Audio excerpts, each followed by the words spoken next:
What's up, everybody? Welcome back to the channel. Rockhounding Life here. We are in the middle of December. It's really warm here in Nova Scotia. Just had a huge dumping of snow last week, but now it's all gone because of the rain we just had and the warm temperatures. If you're new to the channel, you're just stopping by, or you just happened upon us by accident, check out our content. If you like it, maybe you'll subscribe to the channel. We got lots of videos in the catalog, and we have a video every week that we put out. Our videos are rock hounding videos, we do lapidary videos, and we do the odd informational video. So come join us if you like our content, and if not, thanks for stopping by and checking us out. Today's video is going to be a little different. We are going to be making a ring today. I know since the Maker's Challenge, when I made the Montana Special ring, I said I was going to be doing some more rings, and this year just got away from me. I didn't get any rings made, but I'm working on 2 rings right now, and this one today I want to share with you guys. It's kind of a special thing. There's a story behind it. I'll go into the story now. Back last year when we did our 1,000 subscriber contest giveaway, the winner was a young lady named Rowan, and she's local. She lives in Nova Scotia. And I met up with her to give her her nice big box of rocks. And I met her and her dad, and she's a lovely young lady. She's actually in high school, and she has aspirations to become a geologist when she goes to university. Rowan, when I was talking to her, she's from Bermuda, her and her dad, and she brought me a gift for me. She brought me and the boys a gift. She gave us each a vial of Bermuda pink sand. I thought that was really cool gift. I thought it was a really awesome and thoughtful thing for her to do, is to give us this Bermuda sand, and I'm gonna make a ring out of it today. She also gave us a water-based painting, which is displayed right here, that she did on her own. It's signed Rowan. It's of me and the boys, and we're just surrounded by rocks. I thought this was really cool and very well done. Again, she did this by hand, and I don't know, Rowan, what this is all about, but that looks pretty gray. I don't know if I'm that gray, but pretty awesome picture. I assume that's Nolan, Chase, Travis, and myself, and we're surrounded by rocks. There's some flame sea maggot that she drew in there, some unikite. I mean, really cool picture. Really thank her for that. So yeah, I thought today that I would make her a ring. I'm going to call it the Bermuda ring. And it's going to be out of this pink sand. And just a little backstory on the sand. So the pink beaches in Bermuda are in the south part of the island. And the pink comes from an organism. It's a single-celled organism called a foraminifer. It's got a shell around its body. And when they die, the shell's preserved at the bottom of the ocean, and then it washes up on the beaches. And they're white. I guess they're white to gray originally, but when they get up on the beach, when the sun hits it, it bleaches it pink, like a pinkish salmon color. So that's how the pink gets to the beaches. I thought that was really cool. So I thought this was just screaming to make a ring. So I'm going to make a ring for her, and you know, hopefully she likes it. It's going to be pretty simple design, but I'll get into this right now. I'll show you what I'm going to do. Okay, so here are the materials we're going to be using to make this Bermuda ring. I have a tungsten ring blank here, and this ring is a rose gold tungsten ring. And I thought the rose gold would look cool with the pink sand. And we're going to try to use a background of like an aquatic blue color to simulate water, the tropical water. So it's going to be an inlay ring. We're going to use some of this pigment. This is a really blue pigment that I'm going to try to get. I'm going to mix it with some glow powder that glows blue, so it'll look like water in the day and water in the night. And I got to mix this up and get a little bit of a mixture. I'll mix it into this empty vial here, so that this will create the mixture for the inlay in the ring. I've got a backup ring in case I mess things up. I'm hoping not though, because I really wanted to use the rose gold ring because I really think the colors will really match up well with the rose gold. But if not, I have this other tungsten, just a silver tungsten ring blank. And of course we have the sand. You can see the pink bits in there. I'm going to try to maybe pull out some of the bigger pink bits so that I make sure I get them. And then, yeah, I'll probably just place them in there by hand. But for the most part, we'll just be sprinkling this on the ring. We'll be binding everything up with some adhesive. This is just a super thin CA, and this is just an accelerator that binds it together faster. So those are the materials, pretty simple. I'm going to go ahead right now and mix up the water color and the glow powder. Then we'll get on to doing the inlay.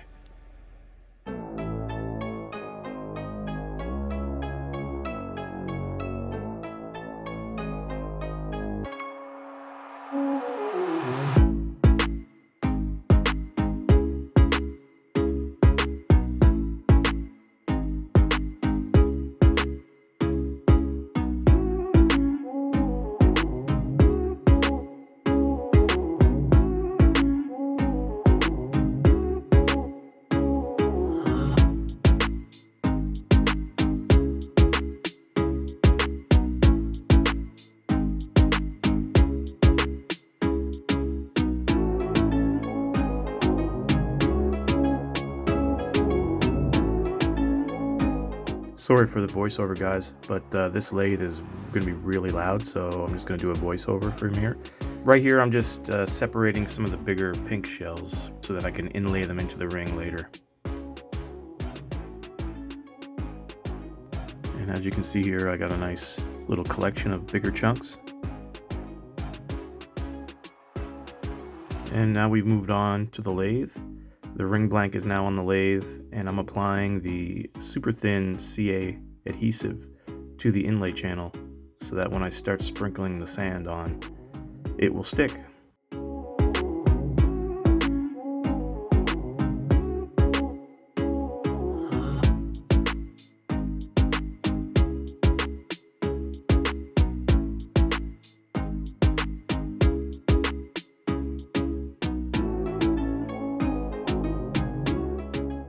Once I've sprinkled the first layer of sand on, I'm just going to bind it down a little bit better with some more CA adhesive. And then I'm going to sprinkle some of my glow powder blue pigment mixture and start forming the ocean color.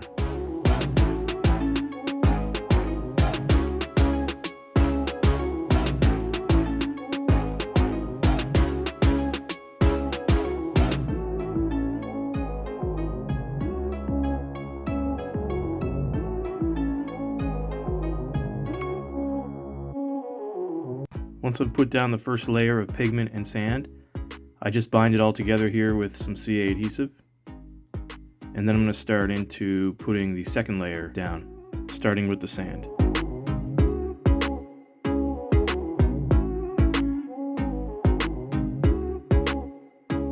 And here I'm just spraying the ring with some accelerant. This just hardens the CA faster.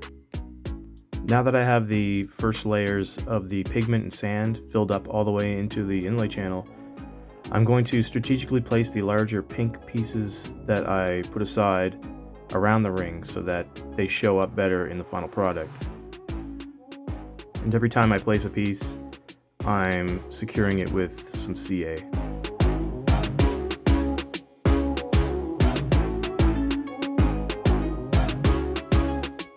And here I'm just dusting some more of the pigment mixture just to make sure everything's up above the inlay channel, and I just want to make sure there's some depth to the ring.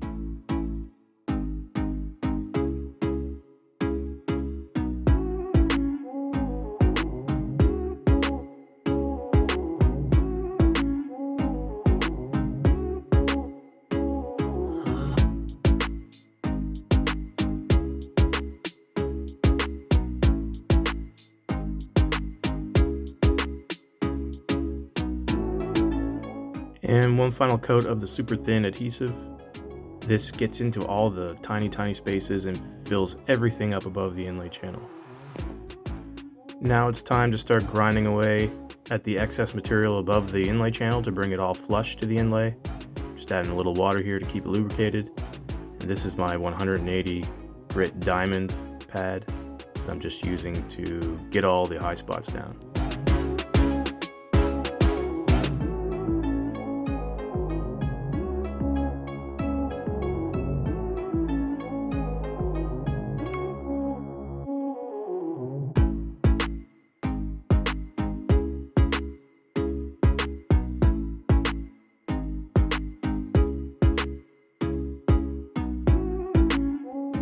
Okay, so I was able to get everything flush with the inlay channel, no excess material on the bevels. So I'm gonna go ahead into some light sanding. Here I'm just using a 180 grit sandpaper and just removing any loose excess material on the bevels and on top of the ring channel.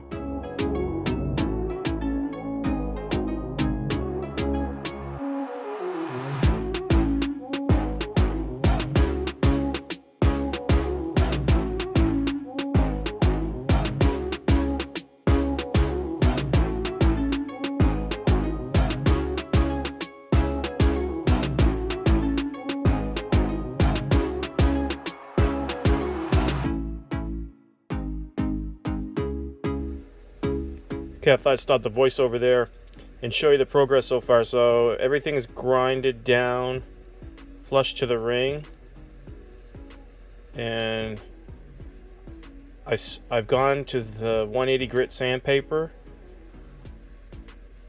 and this is what we have so far. I'm really happy with this. There's a little bit I gotta clean up here, but this turned out exactly how I wanted. So all I have left to do is do some polish. We're going to polish the outside of this thing. I'm going to get rid of this. There's a little bit of cleanup right here in the edge.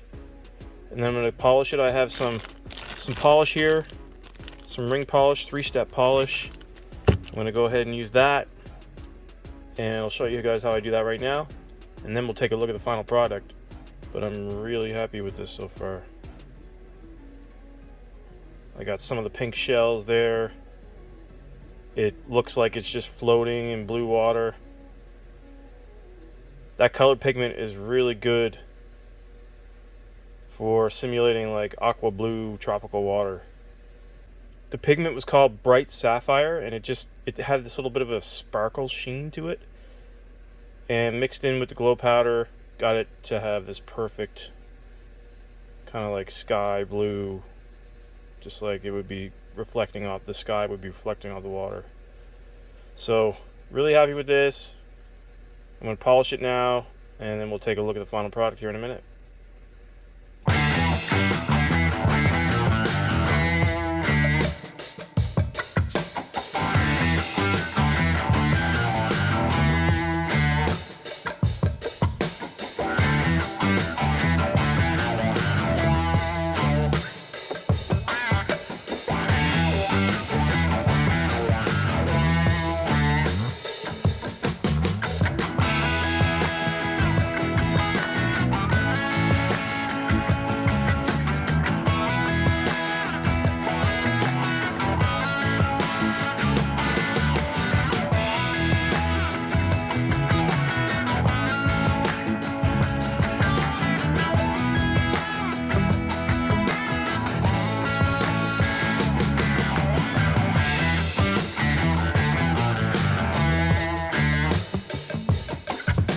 Well guys, I have to say I'm very happy with how the Bermuda ring turned out. I really hope Rowan likes it. Really proud of this ring. Fairly new to ring making, actually extremely new to ring making. Each ring's a challenge for me, even these inlay rings. And I'm going to be trying to do a lot more complicated rings coming up in 2022. Got one that I'm working on for Christmas that you'll hear in a couple weeks. But this one was really fun. And I'm hoping to use a lot more of our Nova Scotia materials to make rings. I've been doing a lot of online tutorial watching and just learning how to make rings, just basically the standard procedure and how to do things. And I've got some really cool ideas that I think are unique using the materials that we have here in Nova Scotia, and really look forward to trying that. Hopefully you guys will be into it. Anyway, I'm going to get this ring to Rowan. Again, really proud of this ring. And I'll get you some close-ups here at the end, plus the glow-in-the-dark. I didn't show you the glow-in-the-dark glow powder yet on this ring, but it's pretty cool. Anyway, guys, thanks a lot for tuning in to the whole video and watching me do this ring. And if you guys have any ideas on things I can try or improve upon in the ring making process, why don't you let me know in the comment section. Always open to constructive criticism. With that, as always, have a great week, and we'll catch you on the next one.